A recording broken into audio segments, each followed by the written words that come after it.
Oak City Move is a podcast on WKNC's 88.1 FM HD1 Raleigh where we highlight people and organizations creating positive change in the Triangle and beyond.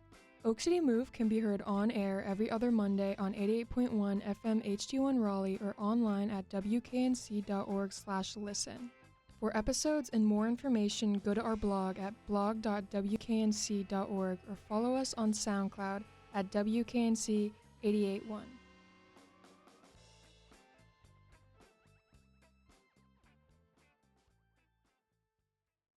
Hello, 88.1 WKNC Raleigh. The song you just heard was House of Mango by Surf Ninja 3. I'm your host, Sophia Magnanini, and you are listening to Oak City Move. Today we are joined by a very special guest, Kori Hennessey, Executive Director of the LGBT Center of Raleigh. First off, I just want to say thank you so much for taking the time to join me today. And if you just wanted to start off by introducing yourself, and for listeners who may not be familiar, can you share what the LGBT Center of Raleigh does and why it's so important for the community? Yeah, absolutely. And thank you so much for having me. I am Kori Hennessey. My pronouns are they, them. I'm the executive director of the LGBT Center of Raleigh, as you said. Really grateful to just be able to share a little bit about the center and what we do. I mean, essentially, we are one of the few LGBTQ nonprofits in North Carolina, and really the only established one in Wake County. And we serve, I mean, realistically, Wake County and all the surrounding counties, and quite a few different areas of the state.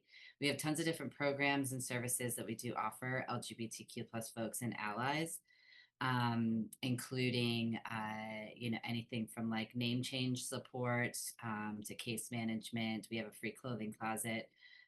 We have support groups, peer support groups, and social opportunities. And we also do the giant Pride Festival, Out Raleigh Pride every year, which is the second biggest pride in the state. That's very, very important, especially I feel like there are not that many resources and it's crazy even in today, but what you guys do is so important. If you wanted to kind of tell us about your journey and what brought you to the LGBT Center and what inspires you to do this work.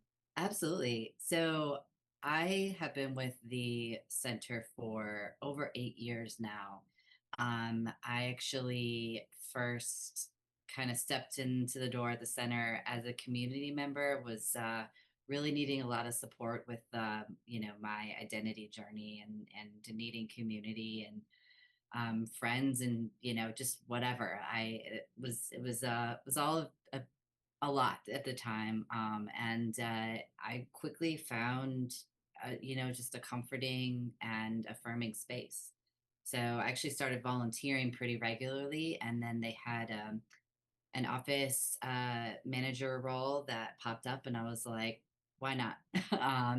And I ended up getting the job, and was in that role for a few years until moving into the director of education and programs role for about 4 years or so until I was given the opportunity to step in as executive director.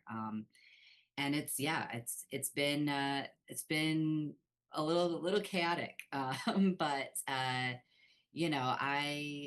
I've gone through my life, knowing this very stereotypical thing, right? Knowing there's something different about me.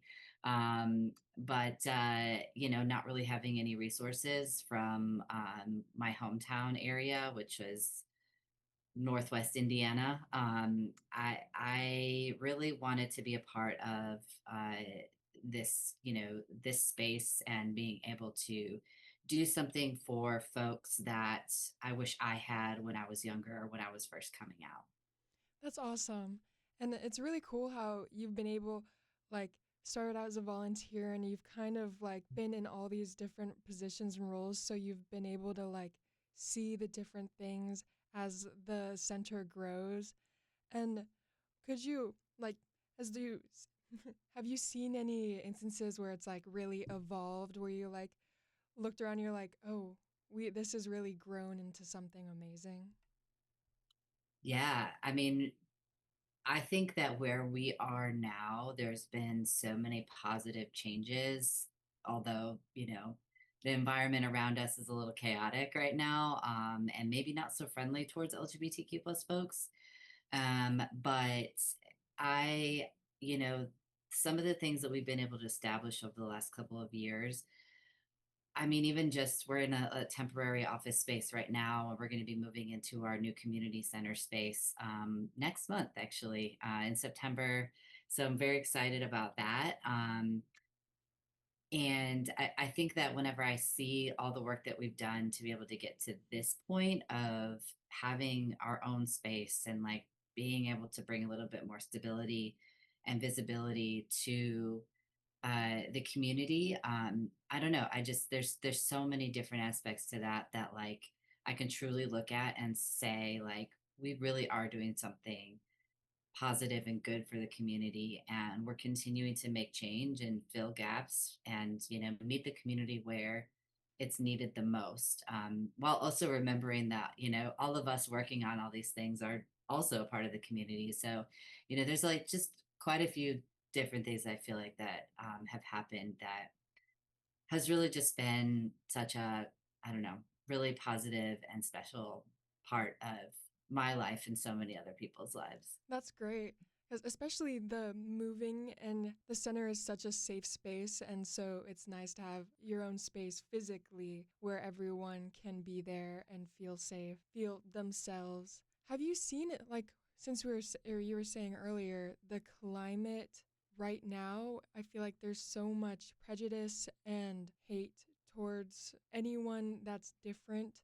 And I feel like it's kind of grown more in the recent years. Have shifts, have you kind of seen that, like been able to witness the like shifts? Yeah, I mean, I definitely would say the last year, especially, or just a couple of years, we have seen more of the negative and more, hate being outspoken. I think that, they've kind of like people have been given the opportunity and the I don't say I don't really know how to say this very nicely, but people have been given the opportunity to be outspoken about their hate and their discrimination, and like, you know, with also a not fully understanding like what that really means, and like having a lot of misinformation and lack of understanding around, different identities. I think on the flip side, though, there's also been a lot more people that are standing up and showing support. So I think, we're really in like it's a complicated time, but I think that, something interesting will come out of a lot of this. And I feel like people are starting to kind of take the time to just fully understand that diversity is so beautiful. That's what makes like, everything in life just so much more interesting. And it's really unfortunate that a lot of people, including myself and like the trans community and the non-binary community, like we're really struggling with just being able to exist safely in a lot of ways. And so I don't know, it's a complicated, chaotic time, but I'm really hoping that something positive can kind of come out Mm-hmm. of this. And that's why the center is so important because not only does it create, once again, a safe space, but it can help educate those who are kind of ignorant about the topic and all this misinformation that's going around. Like the people that really want to know and learn for the better will, like, that's a perfect space for them too.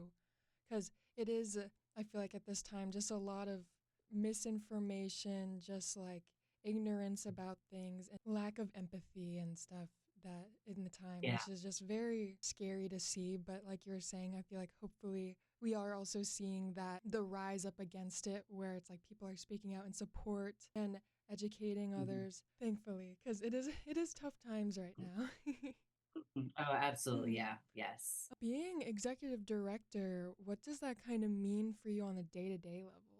Yeah, good question. I think that this being my first executive director role, but also, being able to grow with the organization and seeing, good examples and bad examples of, being a leader in the community.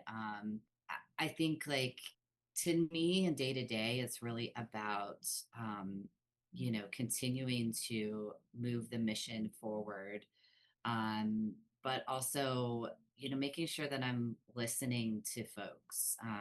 I think especially the staff that we have here, like it's really important to me that, we are working as a collaborative, and we are, actually making decisions. There's not like unilateral decisions. I'm really trying to kind of change the dynamic of like that kind of negative hierarchical system. Like there's so many things that like me as executive director, and even though like I'm looked upon as like the leader of the organization, I think day to day, like it is really important to me that I'm consistently like showing up in the community, listening to people, asking for like opinions on things with my staff and making sure that we're just kind of all, yeah, working together. I don't know. There's so many things that I could say about that, but I think that those are definitely some things that I regularly think about, like how lucky I am to be in this position, to be able to make the changes, but also like remembering the things that I need to not forget about and not get Mm. away from. Yeah, I feel like, as you said, like collaboration is really important. And that's amazing that you're doing that because in a space with so many different people, you get so many different perspectives, asking for input and getting it all just, it's really awesome. What are some like programs or services at the center that people might be surprised to learn that they provide, something that they might not have thought of in the first place or when they thought of the center? Yeah, I think, one thing I think most folks don't understand is like some of the like, like free services. So I think like I mentioned a couple of things, we have a free gender affirming clothing closet. It's pretty large right now. We're really trying to figure out what are some of the things that people regularly need or ask for, or really just anybody who'd like to come in and like check out the clothes and grab some stuff. It is open to anyone. We also have like a care pantry where we do provide like care items. We do regular like care packages and different things to some of our clients who are maybe experiencing different hardships.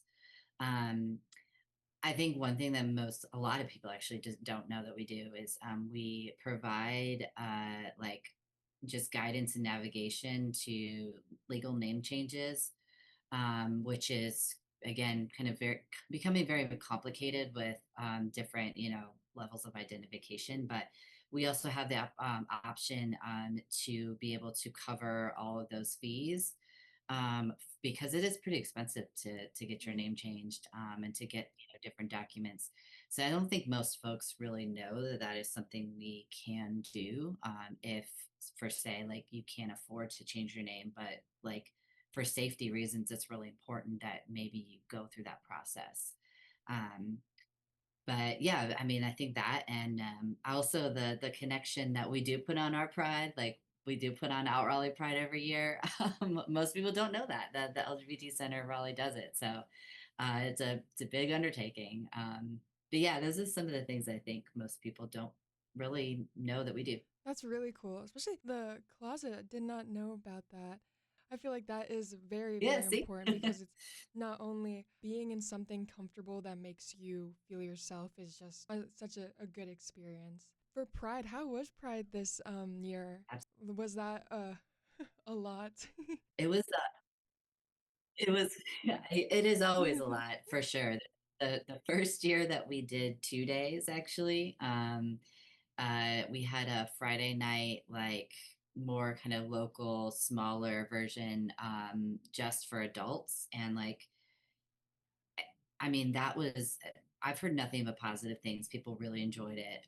We're actually looking at trying to make it a little bit bigger, just because there were so many people that showed up. But then our normal Saturday festival was, I don't know, just this year overall, everything seemed to go so much more smoothly.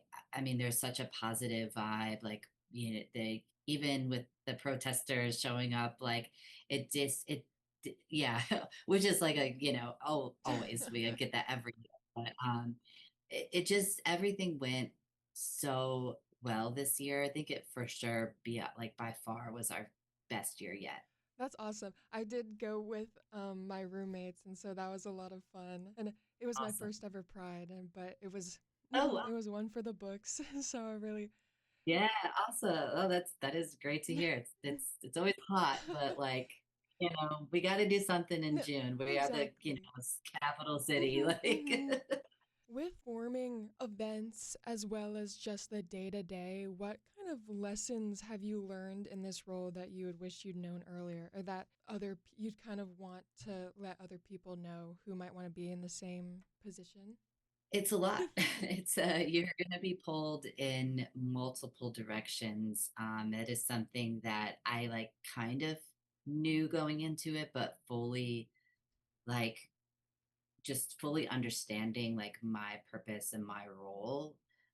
It's taken me a while, and I'm still learning things to this day. And I think that's something that I really wish I had was just a little bit more like I don't know guidance as I was moving into this position, and somebody telling me like lean on others in the community, lean on like there's so many other like nonprofits that have like very positive missions. And I think something that I learned eventually was I really can lean on some of those support systems, because we can't do all of this, and we can't do all of it all at once for everybody. So yeah, I think those are some of the things. And I think also like a hard lesson has been don't take everything personally. Um, which I feel like is just such a hard thing for us humans, like in general, to Hmm. not do. But it is about the like full community, and to continue to remember that. And like even if somebody is upset, like it's going to happen. And how do you it's really about how you can like come back from that, and how do you respond to that. And so I still have a long way to go to like get to be in a place where I can like be a support for somebody else, I'm sure, in like the ways that I needed it. Hmm. But yeah. Because it's learning, because that is just also, I can only imagine like the position, the amount of people coming to you, the amount of things to do. But I Absolutely. feel like also you're probably a lot of support. Is, Mhm. Um, this next question kind of loops back to what we were talking about earlier. What do you think are the most like pressing issues facing the LGBTQ community in Raleigh, in North Carolina today? Yeah, I definitely would say some of the things that I feel like we see the most are it is a right to work state. And us being in, one of the largest counties, and being in the capital city, I mean, folks come here first if they are, trying to find more resources or more places. And so one of the biggest things we've seen is people have been losing their jobs just because of their identities. Again, it's the right to work state, so there's only so much, that you can do. And it's so having to like be able to address that, but also address all the things that potentially come with losing your jobs. Dealing with like housing insecurity, dealing with food insecurity. So like just having to deal with some of those things can make other things exponentially harder. And that I think alone has really kind of like opened our eyes to seeing some other things that have happened, just with just blatant discrimination that occurs in different parts of your life. It is the South after all, still, even though like Raleigh, especially being in a more progressive area, there's still a lot of things that people deal with that aren't positive and like, moving forward than compared to cities like New York or something, Mm. like bigger places. So I think that those for sure are some of the issues that we see pretty often.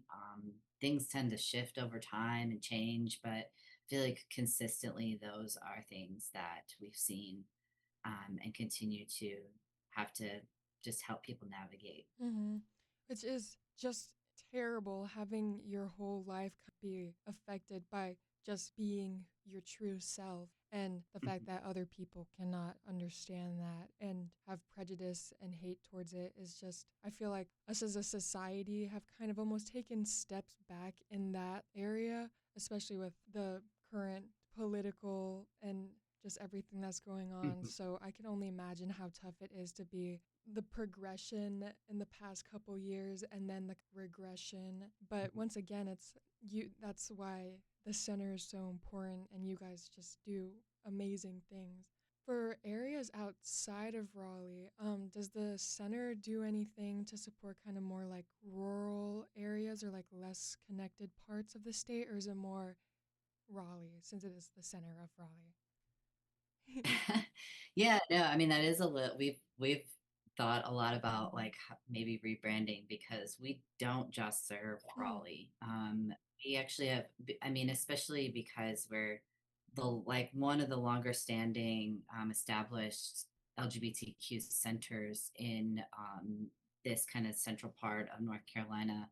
Um, we get a lot of people from all over the place, and we've actually like continue to hold some of our programs virtually so that folks, because we get folks from all over the state, that otherwise wouldn't be able to get connected to community, attending those. We get people that do even drive in like hour 2 hours or sometimes even more, which is wild to me, to just come to like one program or come and get, support for like, this one thing. So um it's really hard to like fully determine like exactly like what the big what our like geographical area that we serve, but it's for sure like we get a lot of people from the more rural counties, surrounding Wake County, coming to us for just, a variety of things. that's awesome. 'Cause it just shows how much of a pillar that the center is for people all around, even like you're saying, 2 hours, 3 hours away. Just just having that understanding is enough for people to do that, make that journey. And this kind of connects to that. Are there any like partnerships or collaborations that have been impactful with the center? Like, what roles do allies play in supporting the mission? Yeah, that is something that we've really built upon over the years. Something that was really important in my previous role was just kind of establishing more partnerships, because we are still such a small organization when you're comparing us to like, some of the larger like bigger budgets and more staff and all of that. So like it is really important that we do have these partnerships so that we can be able to continue to provide things. I think some of the biggest ones, like we have a longstanding relationship with Alliance of AIDS Services. They are an incredible organization that provides HIV and STI testing services, counseling. They have a pantry. They've been such an integral partner for us, and just incredible allies. We've have a really good relationship. um, but there's other places, some like more youth serving organizations, continue to try to build relationships with like some other like leaders in the community, even folks within the city or work within the county, because again like we can't do everything, and without the support and the connection, um, from folks that aren't even necessarily part of the LGBTQ community, like that's how we continue to get things done for folks that need it. So I don't know. Yeah, allies play a very big role in what we do, which is exactly why we say like, programs and services, unless it's for like a specific identity, it's open to, folks like of any identity. Obviously we have like our transgender programming, our like, we have a couple of other like identity specific, programs, but really, I don't know. Yeah. All that is to say is allies are really important because they're also the ones that are going to be standing up and speaking up and continuing to try to educate folks, like you said. And so we really definitely need them. That's great. Yeah, just a community that helps support one another and all the people in it. It's just something that I feel like should be almost common sense of what is good and what's needed in the society. But that's really great that you're getting all these helps from all these different organizations. That helps show that like they understand the importance of this also. Um, this is kind of two questions, but then go together. What advice would you give young LGBTQ plus people who want to get involved or make a difference? I would say just show up. I think it's really hard to have the courage to step into the door and to start something and to talk to folks, but it's so life affirming in so many ways. Just showing up and just wanting to be involved is enough. And definitely, I like that's what I usually tell folks because then you're going to find the things that you really enjoy doing and the things that you want to get involved in even more. That's awesome. And then, second question, second part. How can our listeners help support you, the center, right now, financially, through volunteering or otherwise? Yeah, I mean, definitely the environment right now for funding is complicated and it's gotten pretty messy. So we really rely on the support of folks, even if it's you know somebody giving $5 a month. That makes a world of difference, and it brings a little bit of stability there too. So definitely financially, but we also rely a lot on our volunteers, and the volunteers are a huge part of our organization. So we always need folks, whether it's just volunteering at Out Raleigh Pride every year or coming in and helping, facilitate or host a program or anything in between. That's awesome. I've said this so many times, but this center is just such an important safe space, an important part of Raleigh's community. You guys just do so much and deserve all the credit you get. I just want to say, yeah, as we come up to the end of our chat, thank you for coming in and talking to me all about your organization and what it does for the community. It's amazing, and you guys deserve every ounce of recognition that you guys get.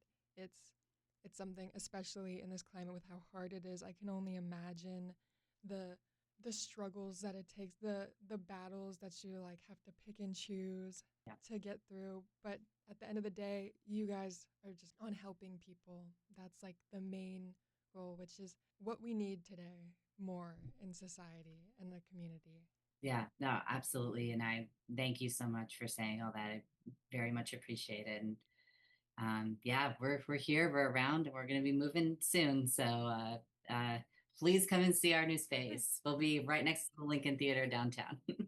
Thank you for listening to Oak City Move. Once again, I'm your host, Sophia Magdanini, and if you're interested in listening to this episode again or to past episodes of the show, you can go to wknc.org/podcast and make sure to tune into our show every other Monday on WKNC 88.1 FM Raleigh.